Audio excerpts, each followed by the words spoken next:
न्याय के लिए आखिरी सांस तक लड़ता रहूंगा। मुख्य ग्रंथी जथेदार ज्ञानी रंजीत सिंह गौहर मस्किन। आप देख रहे हैं दार्शनिक भारत लाइव। पटना सिटी से शुभम कुमार सिंह की खास रिपोर्ट। पटना तख्त श्री हरि मंदिर पटना साहिब गुरुद्वारा के प्रांगण में मुख्य ग्रंथी जथेदार ज्ञानी रंजीत सिंह द्वारा प्रेस वार्ता आयोजित कर कहा, जब तक सांसें चल रही है तब तक न्याय के लिए लड़ता रहूंगा। विदित हो कि तख्त श्री हरि मंदिर प्रबंधक कमेटी द्वारा पिछले वर्ष जथेदार ज्ञानी रंजीत सिंह को षड्यंत्र के तहत तनख्वाह घोषित कर बदनाम करने का साजिश किया गया था और कहा गया था इसकी जांच के लिए हाई लेवल कमेटी बनाई गई है। जब तक इसका रिपोर्ट नहीं आ जाता आप सेवानिवृत्त रहेंगे। लगभग 10 महीने बाद जजमेंट ने जथेदार ज्ञानी रंजीत सिंह को निर्दोष पाया है।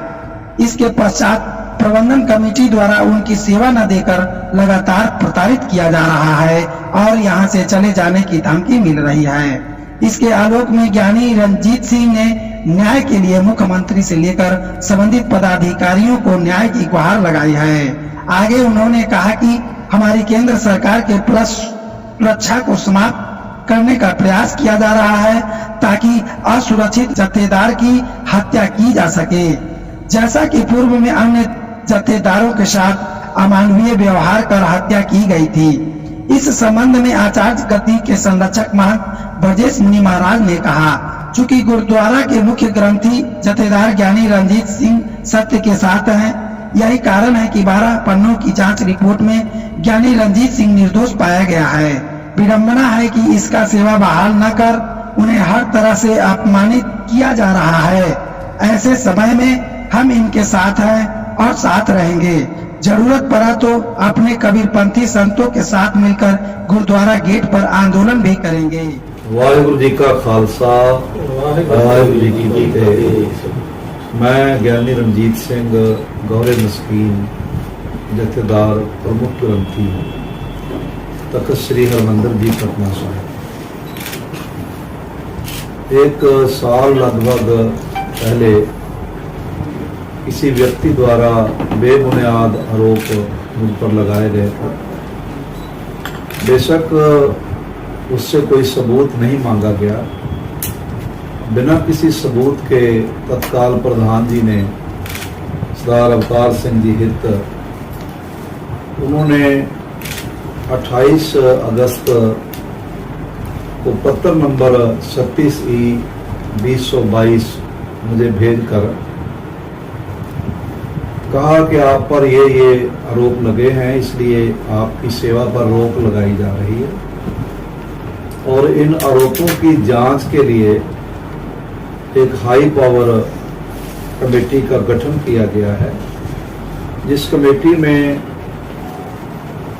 हाई कोर्ट दिल्ली के सेवा मुक्त न्यायाधीश ऑनरेबल सरदार RS जी सोडी उनको चेयरमैन बनाया गया है। सरदार चरणजीत सिंह जी सलूजा भूतपूर्व महासचिव तख्त श्री हरिमंदिर जी पटना साहिब उनको कन्वीनर बनाया गया था और सरदार अजीतपाल सिंह जी बिंद्रा माइनॉरिटी कमीशन दिल्ली के मेंबर हैं। इसी तरह ज्ञानी रघुवीर सिंह जी जथेदार तख्त श्री केसगढ़ साहिब मेंबर थे।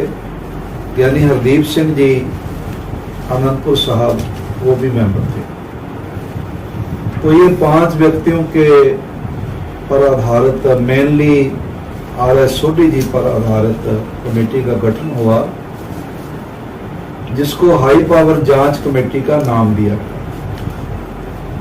बार बार मेरे आग्रह करने पर जो था वो बार बार यही कमेटी द्वारा कहा गया कि जब तक जांच रिपोर्ट नहीं आ जाती तब तक आपके इस पर कोई फैसला नहीं लिया जा सकता। उस वक्त 5 प्यारे साहिबान ने भी तनख्वाह डिक्लेयर किया, जिस पर प्रबंधक कमेटी द्वारा पूछे जाने पर उनमें से 3 ने तो जवाब ही नहीं दिया। शायद वो 3 पटना साहिब के संविधान को ही नहीं मानते या हो सकता है कमेटी ने जवाब तलब ही 2 से किया हो। और जहां तक मेरे नॉलेज में है 5 से ही जवाब तलब किया गया था। 2 ने जवाब दिया, जिनमें सिंह साहब, आदरणीय ज्ञानी दिलीप सिंह साहब और आदरणीय सिंह साहब ज्ञानी सुखदेव सिंह साहब, जिन्होंने साफ साफ शब्दों में लिखा कि इनका कोई दोष साबित नहीं हुआ मेरे बारे में और सारे आरोप झूठे हैं और उनको जबरदस्ती साइन करवाए गए। तो उसको देखते हुए महासचिव जी ने और सचिव जी ने 18 नवंबर को 2022 को पिछले साल मेरी सेवा बहाल कर दी।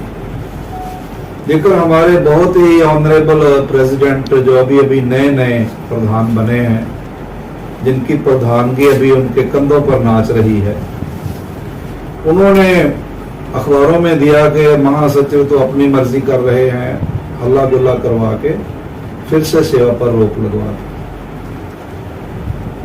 इस दौरान प्रधान जी मुझे भी मिले, बाल लीला में आकर मैं वहां ठहरा हुआ था। तो उन्होंने कहा कि जांच रिपोर्ट जो है वो 200% आपके ही हक में आना है, सबको पता है कि आप निर्दोष हैं, तो इसलिए आप वापस आएंगे। सारा सबको मालूम है कि आपका दोष कोई नहीं है, पर फॉर्मेलिटी जो है वो पूरी हो जाए। देखिए, सिख पंथ एक भारतीय पंथ है और भारत में ही उत्पन्न हुआ है। पूरे भारत की जनता श्रद्धा की दृष्टि से देखती है। 10 गुरु हुए हैं, गुरु सब महान है, लेकिन 5वें गुरु अर्जुन देव जी अति प्रशंसनीय काम किया।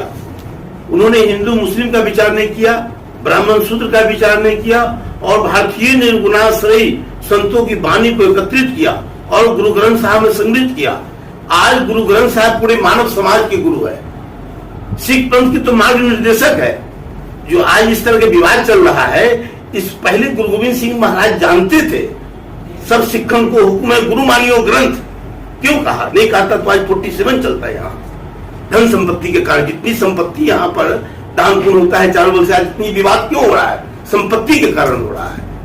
गुरु गोविंद सिंह जी महाराज ऐसे महापुरुष थे, हमारे बिहार के गौरव थे, कि आज पूरी दुनिया में नाम है। और इसमें सभी धर्म संप्रदाय मजहब के लोग हैं इसमें। और गुरु ग्रंथ साहब में आज दिन प्रतिदिन पाठ पूजा होता है। हमारे कबीर साहब की वाणी है, खुद कहे कि गुरु नानक को दर्शन दिना, दोनों मिली परमार्थ किन्ना, दादू दरिया उदा दासा दास गरीब सब ब्रह्मनासा। ये 10 महीना पहले से मैं विवाद सुनता रहा। पूर्व अध्यक्ष अवतार सिंह हित हमारे पास गए थे, कबीर महोत्सव मेला में महापुरुष भी गए थे, वही वार्तालाप हुई। उसके बाद ये डॉक्टर सामड़ा का सोना का ये लूटपाट चोरी चमारी की बात सुना, मैं उतना इंटरेस्ट नहीं लिया। लेकिन बीच बीच में रोज अखबार पेपर में पढ़ने लगा, काफी लोग धरना प्रदर्शन भी करने लगे इनके खिलाफ।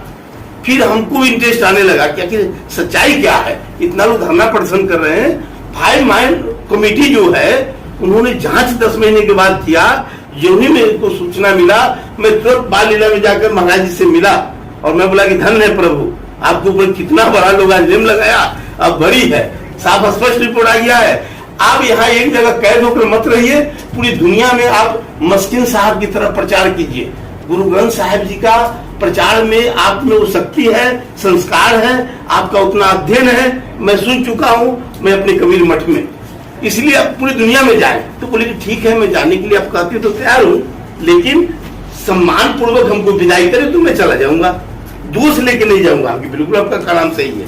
मैंने यह बात यहाँ के जगजोत सिंह अध्यक्ष से भी मैंने बात किया कि ठीक है भाई, अब तो दोष मुक्त है।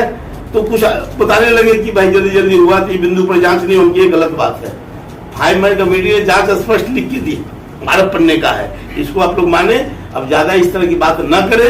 हाँ, वो महापुरुष है, त्यागी पुरुष, मैंने उनसे आग्रह किया, वो जाने के लिए तैयार है, तो आप पूरा उनको मतलब सम्मान पूर्वक विदाई कर दीजिए, चले जाएंगे। बोले ठीक है। हम लोग ये लोग बैठक भी किए। फिर बीच में हमको फोन किए, मैं दिल्ली चला गया था, कि मुनि जी आप थोड़ा इसमें भाग लीजिए, हम लोग सब कमेटी के लोग तैयार हो गए हैं, आप आइए, उनको विदाई कर देंगे, चले जाएंगे। शेर पंच प्यारे को भी कुछ ऐसा होता है, कड़ा प्रसाद वितरण करना, कुछ ऐसा नियम है, आचार संहिता की अच्छी बात है, हर किसी का आचार संहिता होता है। उसके बाद जो है फिर वो लोग दुनिया भर की बात लिखने लगे कि इस पर साइन करा दीजिए। कौन डॉक्टर गुरमीत जी से बात करवाए लखनऊ से, वो दुनिया भर की प्रपंच रचने लगे। क्यों? ये जाने के लिए तैयार हो गए यही बल्कि अपराध हुआ इनसे। इतना जब बवंडल मचा, जब जांच रिपोर्ट में बिल्कुल निर्दोष है 12 पन्ने की रिपोर्ट में, तो फिर सेवा इनको बहाल दे, आगे नहीं जाएंगे। अभी अपना इच्छा से 6.5 महीना में जब वो 2 दिन 4 दिन सेवा करके चले जाए, ऐसा हो सकता है। अब वो जाएंगे नहीं। हमारे कबीर पंथ के समाज भी और अन्य संप्रदाय मजहब के लोग सब इनके साथ है, और आवश्यकता होगी तो हजारों की संख्या में मैं इनके साथ आऊंगा और दिखाई दूंगा। आखिर ये क्या मजाक ड्रामा बना रखा है 5 मैन कमेटी का? 10 महीने जांच हुआ, कमेटी सेवा बहाल नहीं करती है, तब आपके ऊपर क्या? बिल्कुल नहीं करती है, तो उसके लिए हम लोग हर तरह से इनका मदद करना चाहेंगे कि नहीं, आप डटे रहे और अपना कायम रहे। पूरी दुनिया देख रही है 5 मैन कमेटी जो बना है उसको क्यों नहीं लागू किया जा रहा है। हम लोग, मान लीजिए कोई आंदोलन, कोई धरना प्रदर्शन या कहीं, हम कबीरपंथी लोग आकर यहाँ खंजरी पीटेंगे गेट पर। हमारे हजारों की संख्या में कबीरपंथी साधु आएंगे, और जो हमारे कबीर साहब ने कहा है कि सांझ बराबर तप नहीं, झूठ बराबर पाप, जाके हृदय सांझ है ताके हृदय आप। मैं इसके लिए मैं ये इस तरह का वो करूंगा।